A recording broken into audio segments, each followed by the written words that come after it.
Eu vou fazer, em abril do ano que vem, 69 anos. Na prática, mais de 50 de pastorado. Eu costumo dizer que pertenço a uma raça em extinção. Não porque eu seja reacionário a novos modelos. É isso que a igreja precisa acompanhar o tempo. Mas porque, com o passar dos anos, tendo sido envolvido com pastores de muitas denominações e grupos diferentes, eu percebo que o pastorado é uma vocação cada vez mais posta de lado. Nós investimos na formação teológica, nunca se teve tanta pós-graduação, tanto reconhecimento do bacharelado em teologia, mestrado, doutorado, pós-doutorado. Mas a verdade é que para cada pós-doutor em línguas vivas da Bíblia ou em teologia sistemática, para cada um desses que vai fazer uma enorme diferença num seminário, eu preciso de pelo menos uns 50 pastores. E nós não estamos formando pastores. Uma significativa quantidade de jovens que estão nos seminários não está se dirigindo ao pastorado. Não está com foco em ser um pastor.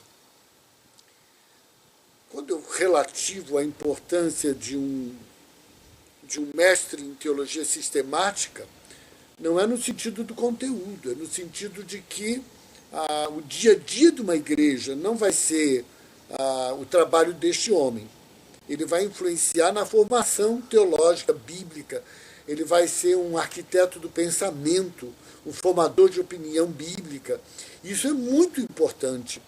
Mas, em termos da necessidade numérica de que nós precisamos, um homem desse vai suprir muitas turmas de estudantes de teologia que vão se formar, mas essa turma toda que passa pela mão dele, num número bem maior, vai suprir a igreja local, que ainda é a maior expressão da vivência cristã em comunidade. E o que eu vejo é que uma igreja sobrevive sem um púlpito brilhante. Uma igreja sobrevive sem uma equipe de louvor extraordinária.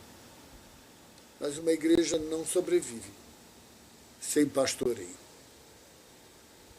Quando imagino o Senhor Jesus olhando para a igreja hoje, imagino ele dizendo o que disse diante de Jerusalém.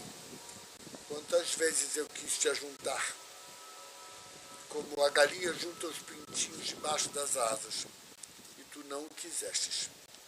E ver um povo que caminha, assim, às vezes, ansiosamente para tudo que é lado, mas não caminha para ele. E que não se submete a pastoreio, não se submete a um acompanhamento de vida. Isso vai fazendo com que cada vez nós tenhamos menos pastores. Pastor é uma vocação em crise hoje. Temos poucos pastores. Temos pessoas que pregam e que falam, graças a Deus, valores muito significativos no Brasil, como pregadores, como conferencistas, como formuladores de uma nova linguagem teológica, mas cada vez temos menos pastores.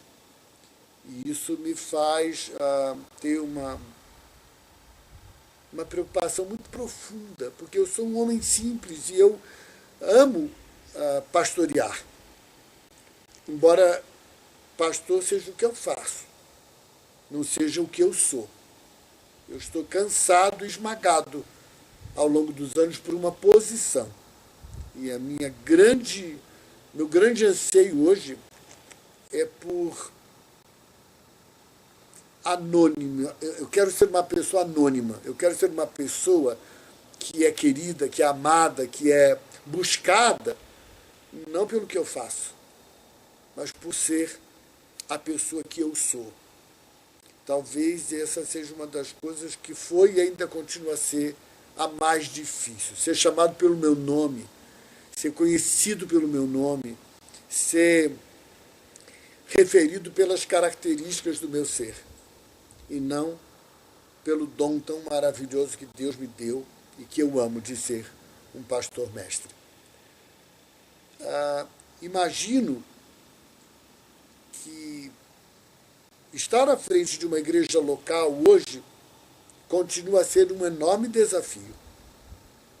Isso porque talvez uma crise no ministério pastoral hoje é que uma parcela significativa dos pastores formados nos últimos 15 anos não foi treinada para ser pastor. Eu nunca tive dúvida, desde o início da minha carreira, do qual era o conteúdo do ministério de um pastor. O que um pastor deveria fazer. Sempre ficou muito claro para mim, relembrando o diálogo de Jesus com o Pedro. Tu me amas? Apacenta as minhas ovelhas. Tu me amas, Pedro? E Pedro, com um temperamento muito doce que tinha, já não deve ter gostado da segunda pergunta. Mas ainda se segurou e disse, tu sabes que eu te amo.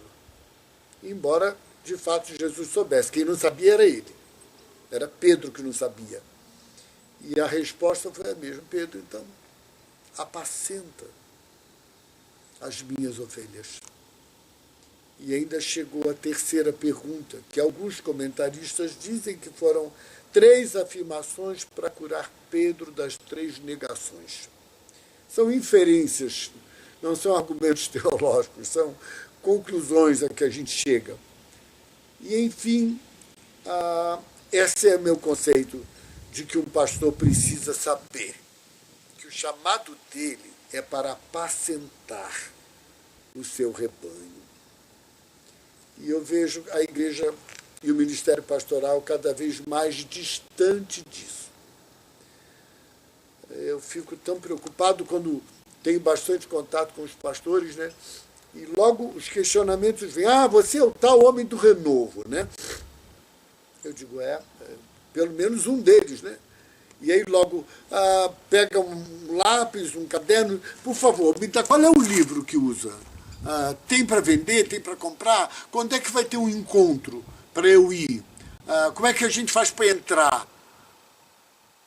E eu fico chocado com esse tipo de reação, porque as pessoas querem fórmulas prontas.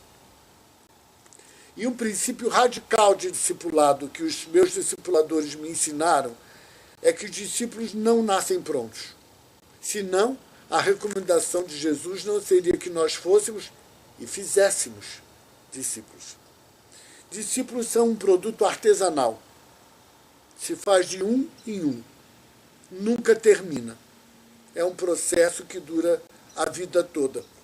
Diferentes homens marcaram a minha vida, construindo o discípulo que eu sou. Nenhum deles terminou a obra. Foi passando outro, foi chegando outro, e os que estão ainda perto de mim estão participando desse processo. Fazer discípulos é uma tarefa que demanda a vida inteira, até o fim dos seus dias. E é mais ou menos como uma dízima periódica. Discípulos que fazem discípulos, que fazem discípulos, que fazem discípulos, que fazem discípulos.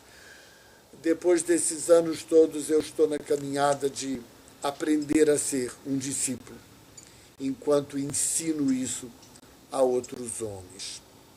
Como é que fica essa questão em relação aos modismos? Há uma igreja movida a eventos. Há uma igreja que a cada 1 ou 2 anos, ou há um pastor que a cada 1 ou 2 anos traz para o seu rebanho uma nova ferramenta descoberta. A ferramenta da hora, o produto do momento. Para mim, isso significa que este homem ainda não sabe o que um pastor deve fazer.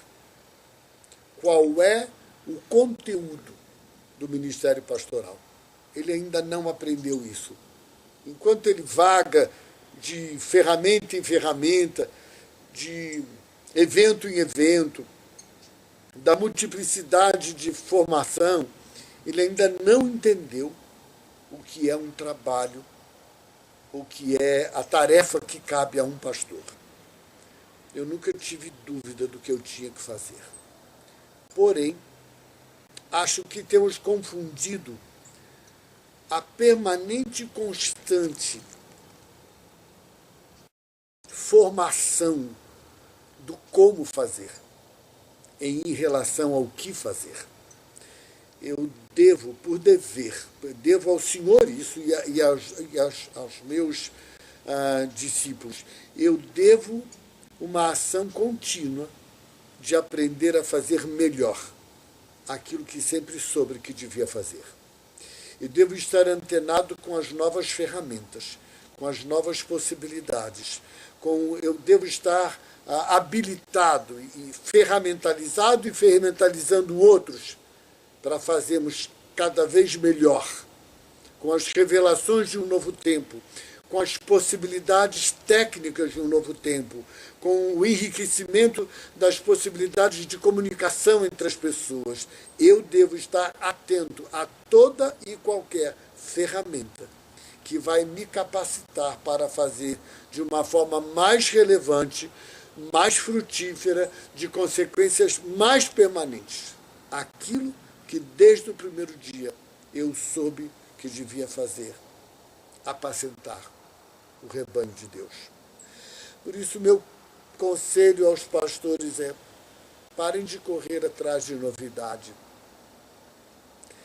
Ao invés de correr atrás de novidade, sejam sérios e criteriosos em continuamente aprender a como fazer mais e melhor aquilo que foram chamados para fazer. Se é ser um catedrático num seminário, que leve isso às últimas consequências. Se é ser um ministro na área de música, que leve isso às últimas consequências. Se é para ser um homem da formatação logística do reino, leve isso até as últimas consequências. E como não poderia deixar de ser, se o seu chamado é para ser um pastor, não perca o foco, apacente o rebanho e o faça de uma forma contextualizada, moderna, contemporânea, com todas as ferramentas que lhe chegarem às mãos para fazer mais e melhor. Mas não perca o foco. Você foi chamado para apacentar o rebanho.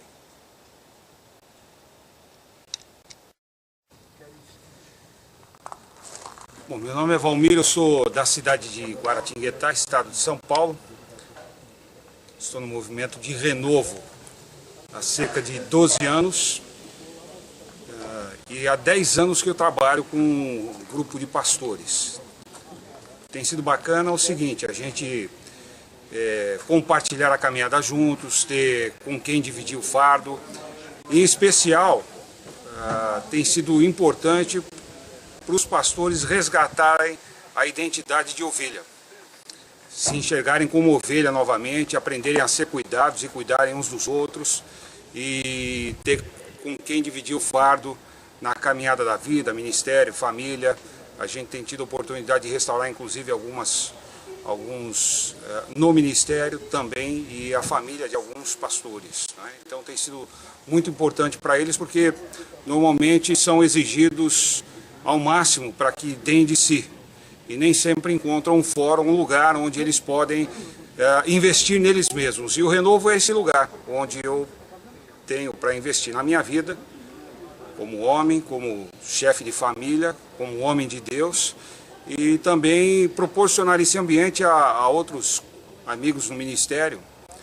É um tempo que eles podem investir em si mesmos para crescimento como pessoa, como chefes de família, como homens de Deus, e o resultado disso tem sido uma amizade firme e constante que ajuda no crescimento pessoal, no crescimento espiritual dos pastores, que, como qualquer ser humano, também precisam ser alimentados, precisam ser acolhidos, precisam ser ministrados. Então, Renovo é isso, oportunidade de crescimento, de investimento pessoal na vida, né, de encontrar amizade e companheirismo na caminhada cristã.